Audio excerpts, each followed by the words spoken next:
Sir, Iran అధ్యక్షుడు IRGC జోక్యానికి వ్యతిరేకంగా రాజీనామా సమర్పించినట్లుగా తెలుస్తోంది. దీనిని బట్టి చూస్తే ఇరాన్లో పవర్ స్ట్రగుల్ ప్రారంభమైంది అనుకోవాలా?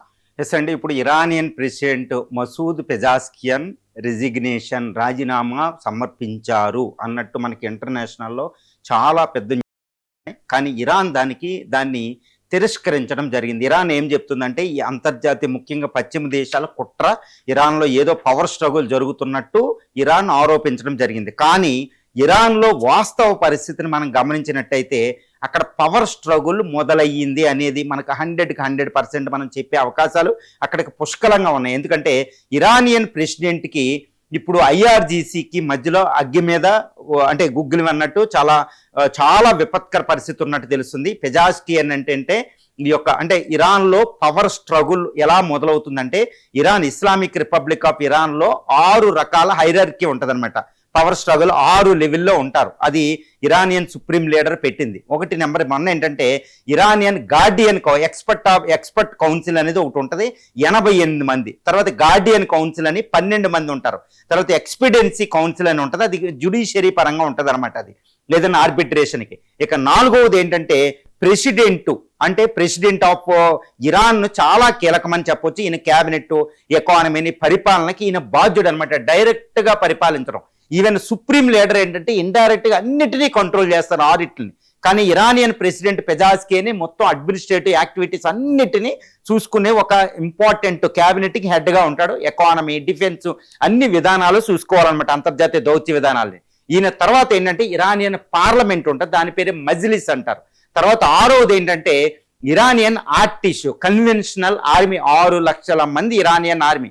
కాకపోతే వాళ్ళకి ఎటువంటి అథారిటీ అక్కడ లేదు. ఎందుకంటే IRGC Islamic revolutionary guards corps IRGC అనేది 1.5 మంది ఫోర్స్ని Iran supreme leader Ayatollah Ali Khamenei ఒక రక్షణ కవచంగా పెట్టాడు. ఈవెన్ ఇరానియన్ ఆర్మీని వాళ్లే కంట్రోల్ చేస్తారు. Iranian air force, Iranian navy, missile force, drone force, even ఈ యొక్క Hormuz strait and total control, even స్పయింగ్ను కూడా వాళ్ళు Islamic republican guards corps IRGC control చేస్తారన్నమాట.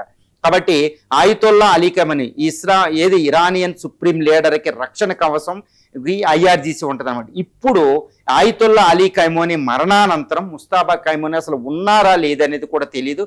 అసలు ముస్తాబా ఖైమోని చనిపోయినట్టే అవకాశాలు ఎక్కువ ఉన్నాయి. కానీ ఒకవేళ ఆయన బతికున్న ఐఆర్జీసీ ఆయన ఒక కీలు బొమ్మగా చేసిందనేది మనం చెప్పుకోవచ్చు అనమాట. ఎందుకంటే ఆయనకు అంత అథారిటీ ఆయతుల్లా అలీ ఖైమోని లేదు.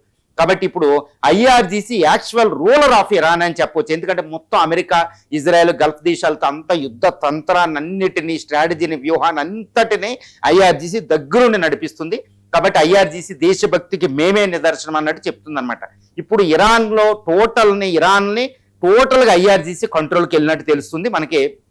అహ్మద్ వాహిది ఇప్పుడు ఐఆర్జీసీకి కొత్త లీడర్ రావడం జరిగింది. ఎందుకంటే ఫిబ్రవరి 28న యుద్ధం మొదలైన తర్వాత 2 ఐఆర్జీసీ చీఫ్లను అమెరికా, సిఐఏ, తర్వాత మొసాద్ చంపేయడం జరిగింది. ఇక్కడ 3వ నేత అహ్మద్ వాహిది.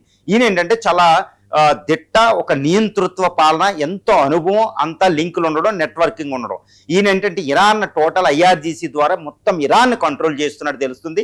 దీన్ని పెజాస్కియన్ ఒప్పుకోవడంలో, ఎందుకంటే రెగ్యులర్ అడ్మినిస్ట్రేటివ్ యాక్టివిటీస్లో అహ్మద్ వాహిద్ ఐఆర్జీసీ జోక్యం ఉంటుంది. కాబట్టి నాకు కుదరదని ప్రెసిడెంట్ మసూద్ పెజాస్కియన్ రిజైన్ సమర్పించినట్టు తెలుస్తుంది. కానీ ఇప్పటి వరకు తెలిసిన వార్తలు ఏంటంటే అక్కడ ఆయన సమర్పించిన దాన్ని ఆమోదించడం. ఎందుకంటే సుప్రీం లీడర్ ఆమోదించాలి. సుప్రీం లీడర్ ఎవరు? తర్వాత ఎక్స్పర్ట్స్ కౌన్సిల్, క్లరికల్ కౌన్సిల్ 88 మంది సభ్యులు కూడా దాంట్లో జోక్యం చేసుకుంటారు. కాబట్టి ఎంతో మీడియేషన్ చేస్తారు. కాబట్టి ఐఆర్జీసీకి పెజాస్కియన్ మధ్యలో ఎంతో రాయబారాలు ఇవి జరుగుతుంది, మీడియేషన్. కాబట్టి ప్రస్తుతం ఆయన రాజీనామా ఆమోదం లేదు, ఆయనే ప్రెసిడెంట్గా ఉన్నారు. కానీ ఆయన రాజీనామా సమర్పించడం అంటే అక్కడ పవర్ స్ట్రగుల్ జరుగుతుంది.